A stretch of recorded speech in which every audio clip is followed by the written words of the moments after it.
Go home when the Spirit says so, y'all. Y'all better listen.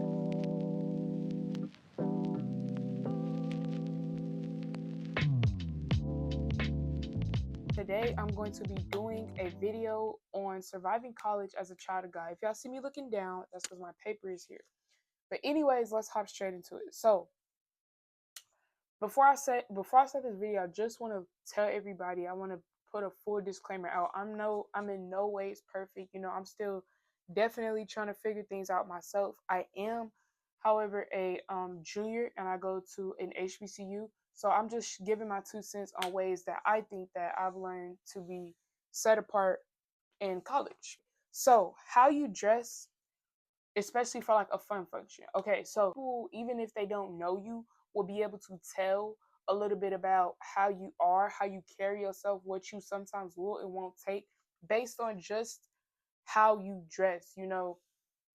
Um, if I'm being honest, we are, in a world where, female and males, we look at each other. And sometimes if you're more modest, a male may look at you differently versus if you're, more exposed. You know what I'm saying? And so with that, you have to use your own conviction, use your own discernment, follow what you believe. But ultimately, it does also come down to how you dress to determine if you're going to be set apart, especially for a fun function. Let me say that because if you go to like a like for example, I'm an honor student. If I go to a mandatory honors thing, of course I'm gonna be dressed in business clothing.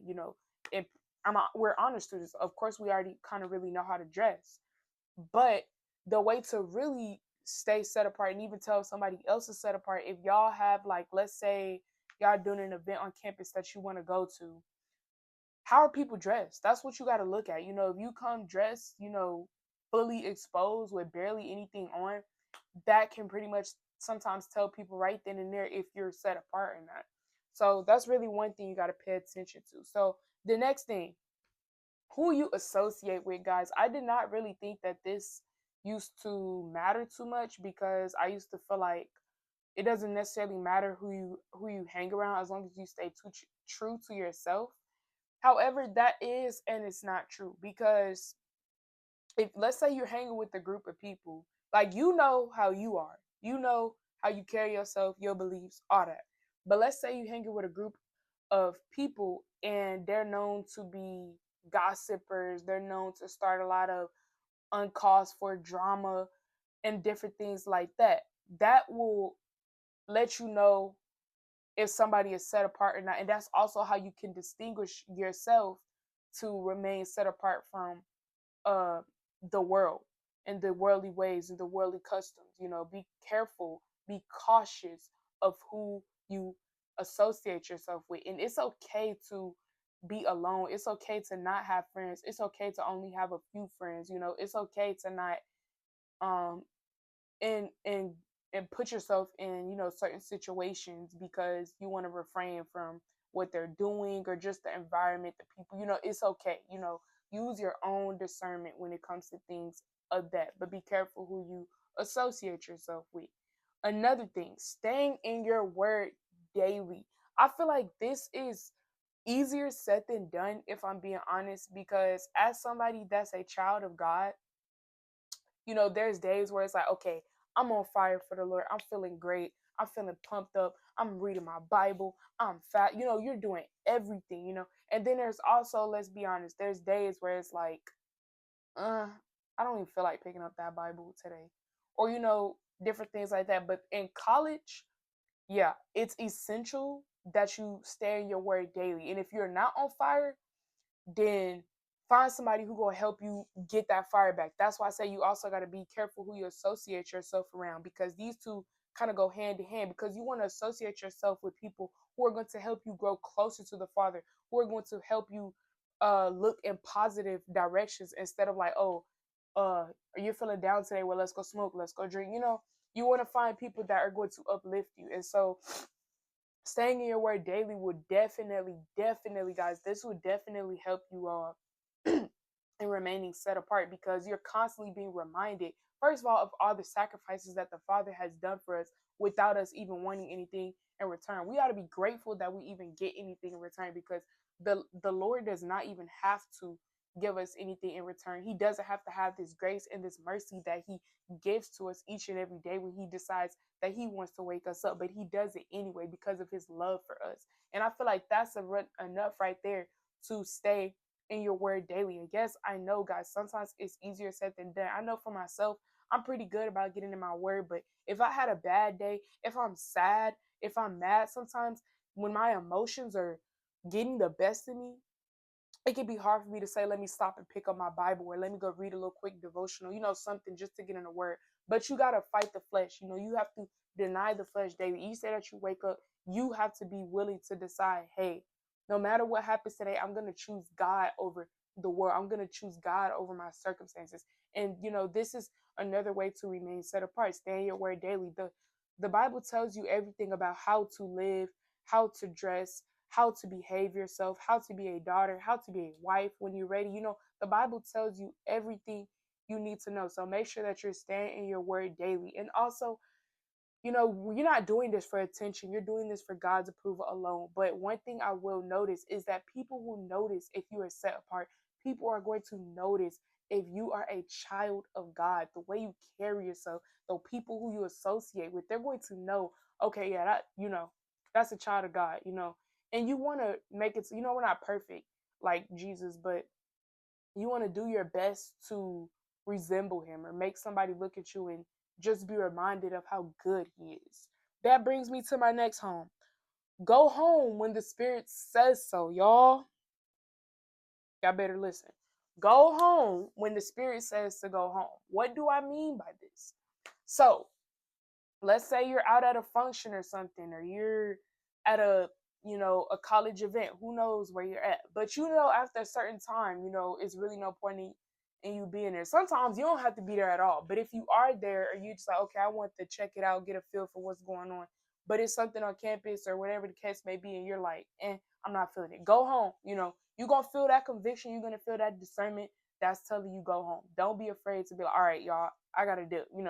Go home. Do what you need to do, especially if we all know or are getting to know our fleshly desires, and things that we kind of have issues with, like whether it's lust, whether it's drinking, whatever the case may be. So if you know that those kind of things are around you, or those kind of things are egging you on in that environment, or you feel like you may be around somebody, go home. Go home. That's all I'm gonna tell y'all. That's also how you remain set apart. Like they're gonna be like, I never see you after such and such time. Yeah, I'm at home. I'm in my word, or I'm asleep. Get you some rest, especially in college. Like party life is no, no. Like partying is not bad. When I say this, I mean like I'm not saying like college parties.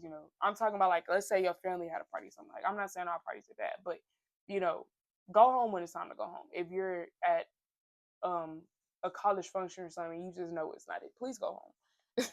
All right, so that brings me to my next point.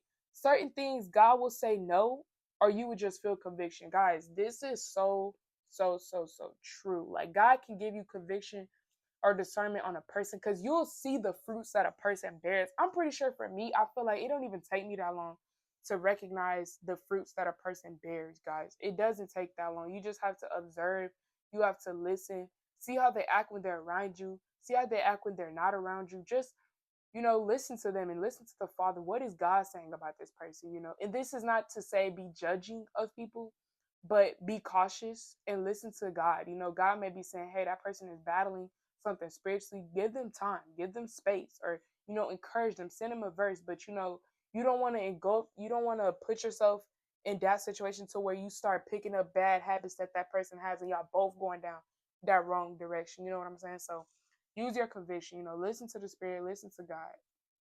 All right, so um this brings me to another point when it comes to looking at the fruits that people bear, especially with the opposite sex, guys. So when I say this, what do I mean? When I say this, I literally just mean like don't ignore those red flags, y'all.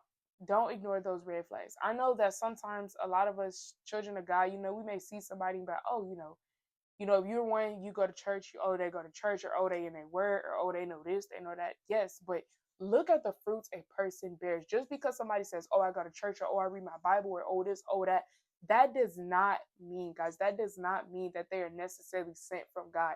And sometimes they are a great person, don't get me wrong, but that does not mean that that's your husband. That does not always mean that that's your wife. You have to use discernment. You have to consult the Lord when it comes to these things. You have to pray on these things. You have to fast on these things, and um be willing to listen to God, be obedient to God. We have to quiet our flesh. We have to quiet our souls to be able to hear what it is that He is telling us. So, like I said, don't ignore these red flags. I feel like for me, especially my first year, my freshman year when I first got there, it's a new environment. I moved. This is my parents' house, but my freshman year, I was living on campus, and so it was a totally different ball game for me. But for me, it just made me like I just ventured out. I was doing stuff that I never would have thought that I would have been doing. And it's like probably interested in people that the me now would have, no offense, but never been interested in, if that makes sense. Or I would have seen things now that I didn't see before because I'm more spiritually fed. That's important. You want to be spiritually fed. You don't want to be fed up on the flesh or fed through, worldly things. You want to be spiritually fed.